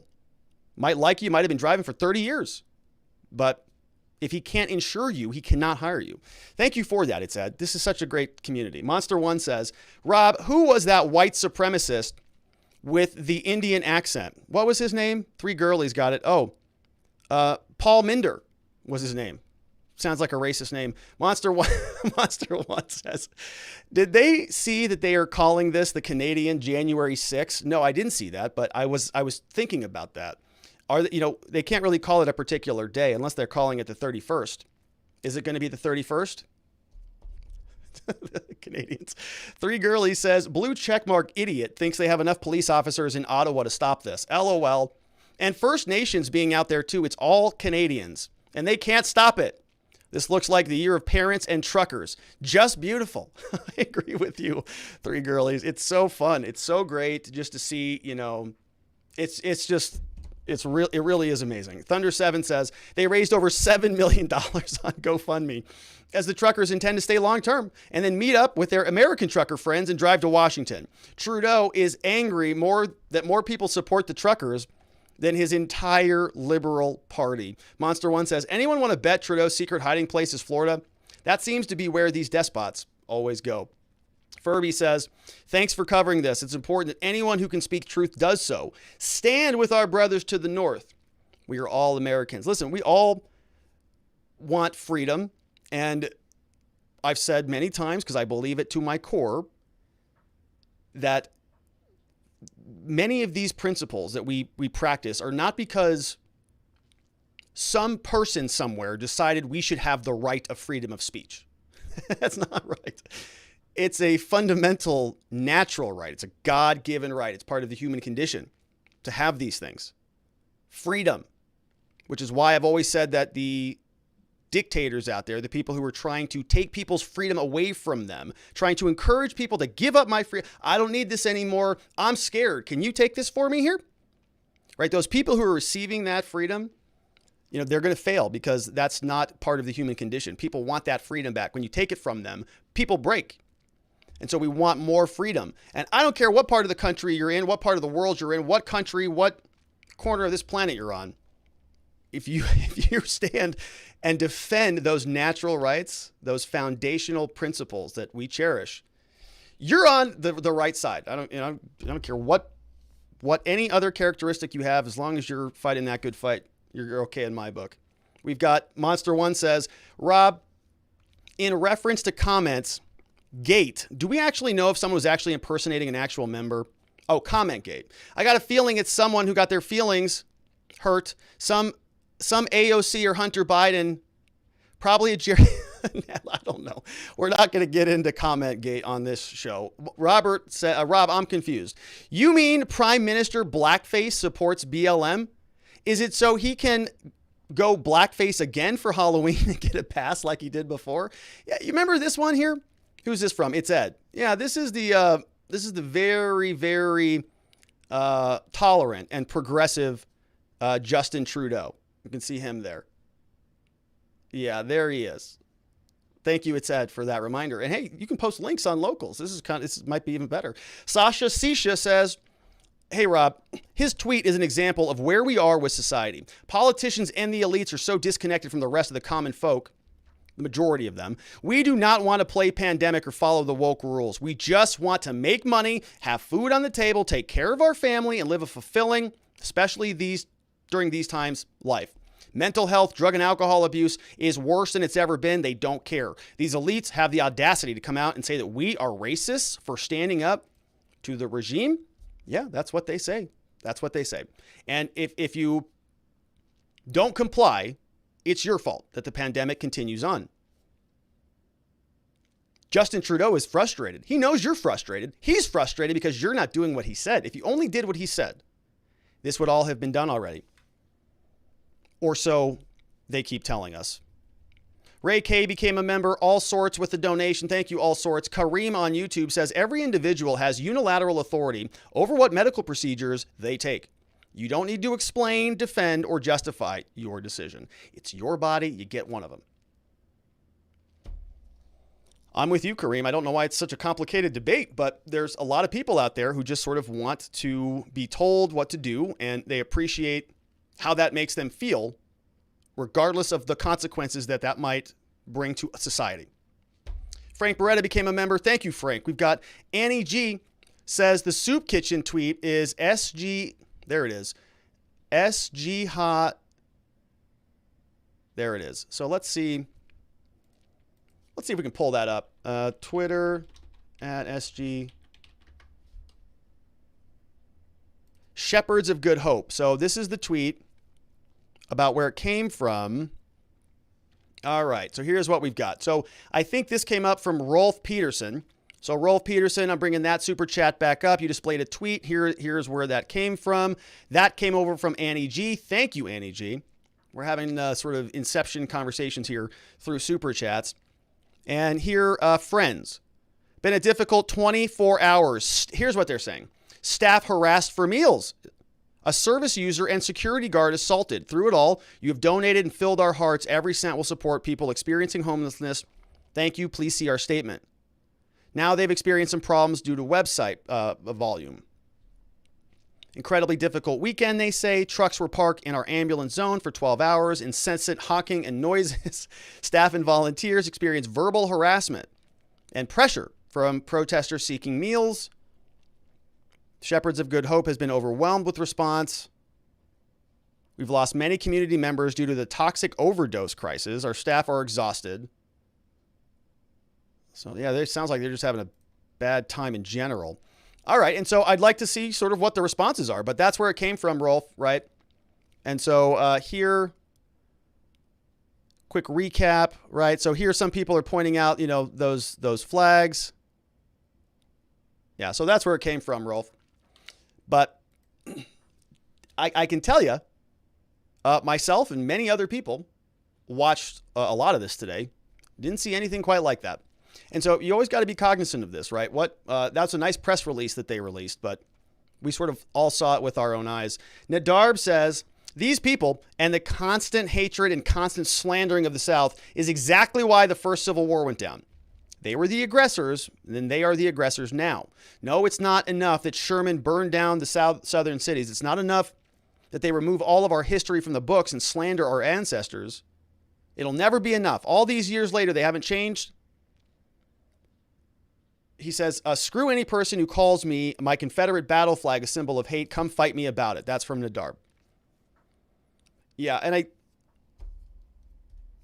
I think I get what you're saying, you know, sort of the idea being that, you know, you've got cultural heritage that you appreciate, and there's people who want to rewrite history in a way that serves their modern agenda.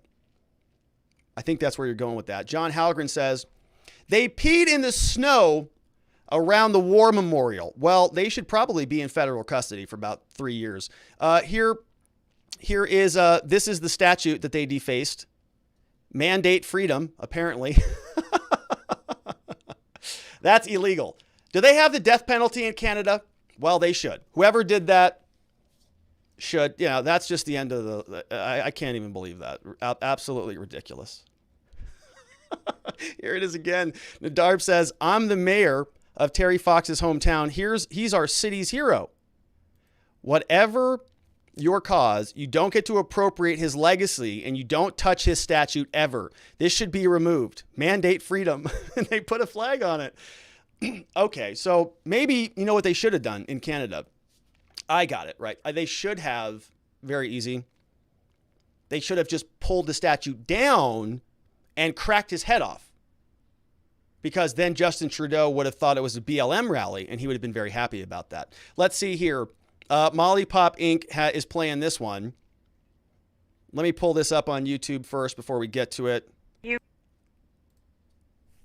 You've sold us out.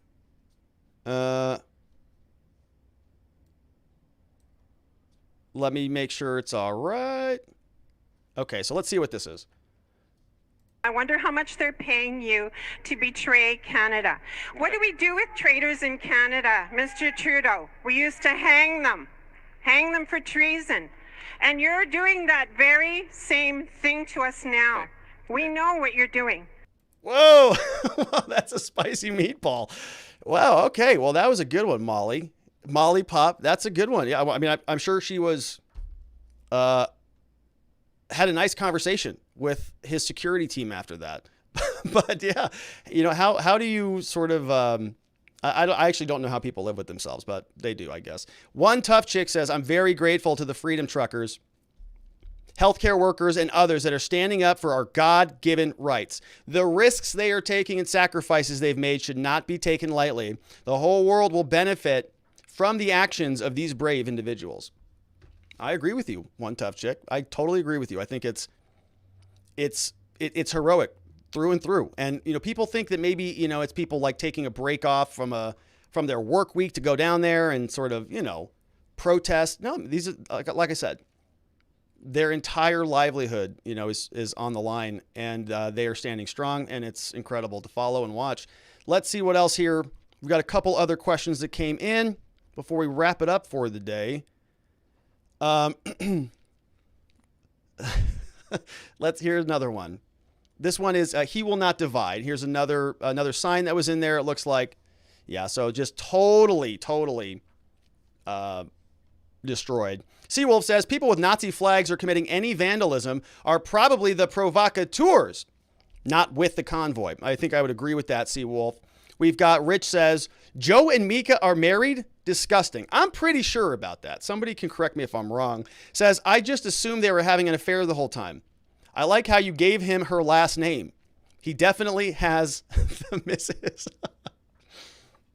No, so Heather says, no, Rob, it's Mika Brzezinski and Joe Scarborough. You were looking for Joe's last name. They are supposedly married. He should take her last name. Well, I gave it to her. I gave it to him. That's what. That was intentional. Yeah, it's Mika and Joe Brzezinski. I know what his last name is. He used to be a representative. Not anymore.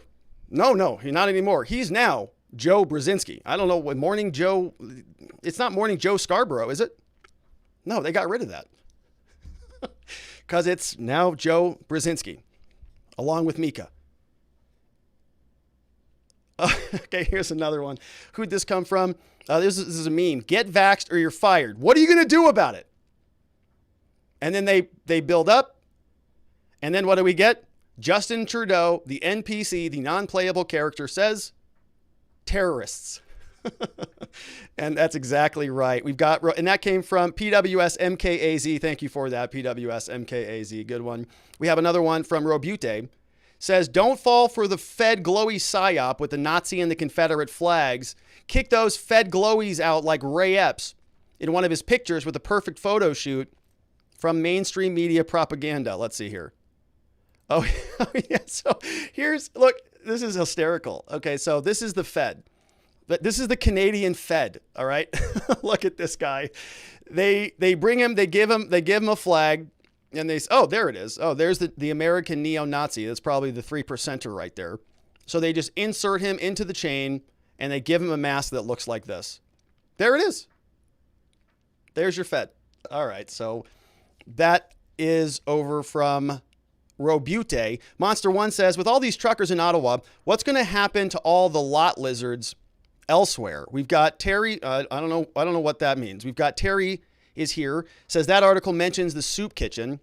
Okay, that's a Reuters article. Let me pull this up. Yeah, so here is that soup kitchen article that I think. Oh, maybe that's why, because I didn't.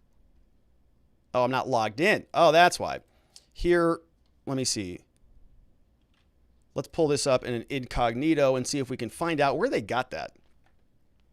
Here it is. Okay, this is it. Again, I don't see, like, why am I not finding it in here?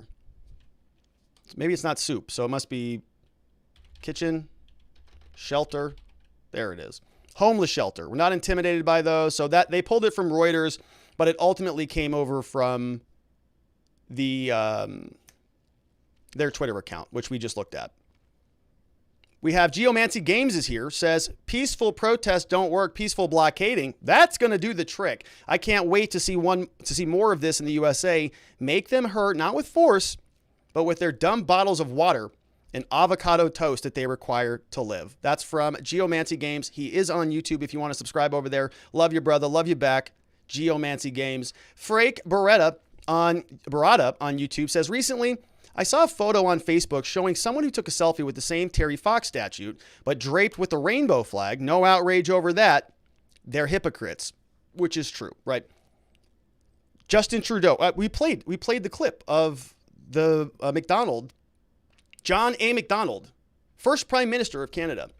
having his head cracked open because they dropped him during a BLM protest. Not too much outrage about that. Didn't hear Joe Brzezinski upset about that.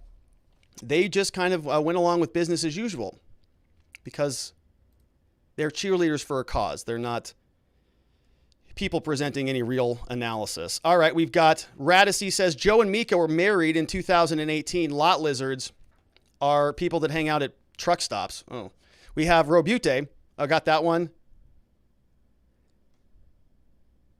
Monster One says, I highly doubt the soup kitchen thing is real. Most likely a fundraising effort by the soup kitchen. If it was true, wouldn't the people who lost the jobs and go to the store and be the people who need their services the most? Yeah, something seems kind of fishy about that one, but they're getting a lot of attention about it. Probably going to get a lot of funds. And so we'll have to follow up on that. We had another one come in from Rolf Peterson, says, thanks. I found the Twitter feed for Shepherds of Good Hope looking for evidence to rebut the claims of abuse by truckers. I see some pretty weak pushback there. Want accuracy, not shallow snark, which weakens credibility. It's a good question, Rolf. Yeah, I mean, look, I think the way that you would sort of rebut that, is what they're trying to do is sort of smear the entire movement by saying that these were, truckers, right? Leaders of the trucker convoy, this, sort of guilt by association. Some people went in there. This entire movement is a racist, lacking in empathy organization. Trudeau came out and said that these people were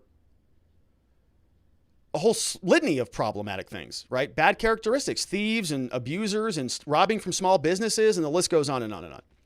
So they're trying to tar and feather the whole side, just like we would see, with the J6ers.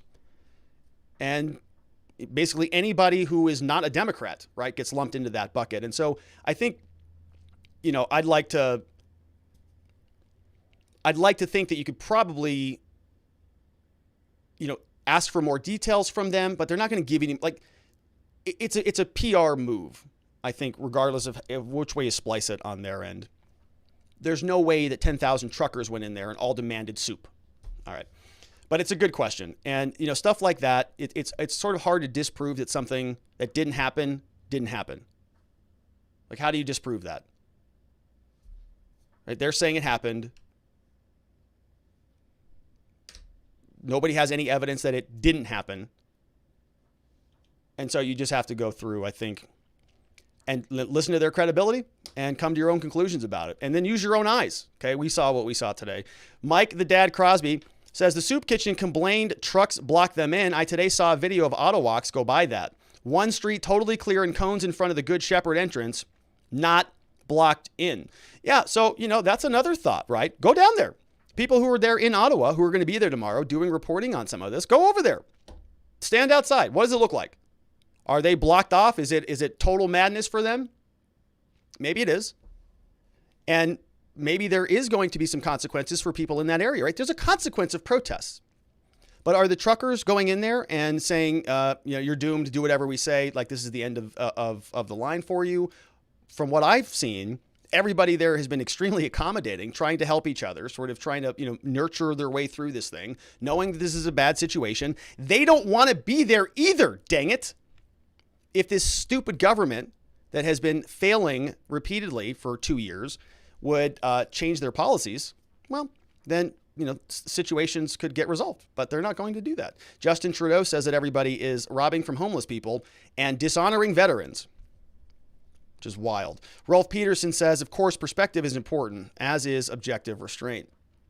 Yeah, perspective is important. You don't want people being hurt as a result, right, of protests, but you also don't want people sort of exploiting a protest to create a narrative that's not accurate, which very well could be happening. Molly F says, your hair is always super neat and tight. Looking good, Rob. Well, thank you, Molly F. I'll have to tell Miss Amanda about that. Miss Amanda cuts my hair. I have very little to do with it. She tells me what to do, and it works out. Thank you for noticing that. All right, let's see. Anything else over from our friends at Locals, and then we're going to wrap it up for the day. Let's check back in here.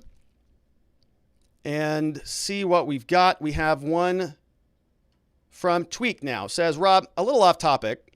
Recently, I read a news article about a Swedish journalist wrote about Biden's involvement in the process of nominating Judge Thomas. Mattson approached the story from a misleading, dishonest angle, talked about the horrible treatment of Angela Hill, racist treatment of Thomas. I'll share the link below. Could Robert sue her for making this claim?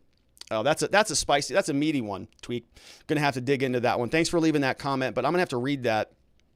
And I'm looking for other videos to make, so maybe that will be a good video to make. I think that there's a lot of rumors now about who Joe Biden is going to pick. We talked about this on Locals earlier, that there is a sort of an effort for Michelle Childs. I think she's a South Carolina judge, and she's somebody that Lindsey Graham is very excited about, so don't know what that means. But I think that was it for us for the day, my friends. I want to thank everybody who joined up as a member. Of course, we just launched that, and so I'm going to play around with that, see if some of those gifts are working, and continue to play with some of the YouTube stuff because it is fun. Thank you, everybody, for the YouTube Super Chats and for signing up as new members. Also, big welcomes to some new members on Locals. We've got Short Time Here joined up. Welcome to Short Time Here. Got a message from you earlier. Glad that you're now part of our community. We've got Richards the Real also signed up, along with Love. Oh, let me get this right here. Short Time Here,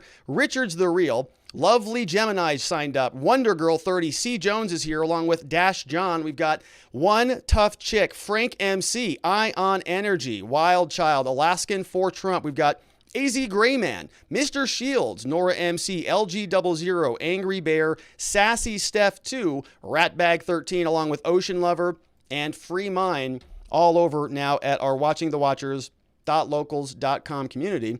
And if you signed up on YouTube, well, you're going to get added to that list too, and we're going to give you a big welcome because you're also supporting the show and being a great new member. We've got some chat happening over on Rumble. My Life Out Loud, Anything, Iro, Nishi, No, Nor You is here. We've got Anything, Buttercups for You. And so we're getting some activity over there on Rumble, along with, we got a Rumble rant over there. Oh my goodness. From Jistoe is here. Jistoe is there with a nice Rumble rant over there. And so that's very fun. Very thank you. I think that's our second one. That's very sweet. That's working. Very cool. So thank you for that. And everybody, it was a lot of fun on the show today. Very important issue. We'll keep following it along. I am continuing to pray for the truckers and everybody out there who is sort of uprooting themselves and fighting the good fight. It's been just an absolute treat to spend time with you today, to talk about it. Going to continue to send my love and support out there. I hope that you do the same. We are going to be back here to do it all again tomorrow. I hope you join us. Before you get out of here, I'd love a like and a subscribe if you're not already subscribed, because we're back. We're going to do it all again tomorrow. And I look forward to seeing you then. 4 p.m. Arizona, 5 p.m. Mountain, 6 p.m. on the East Coast. And for that one Florida man out there, everybody have a tremendous evening. Sleep very well. See you right back here tomorrow. Bye-bye.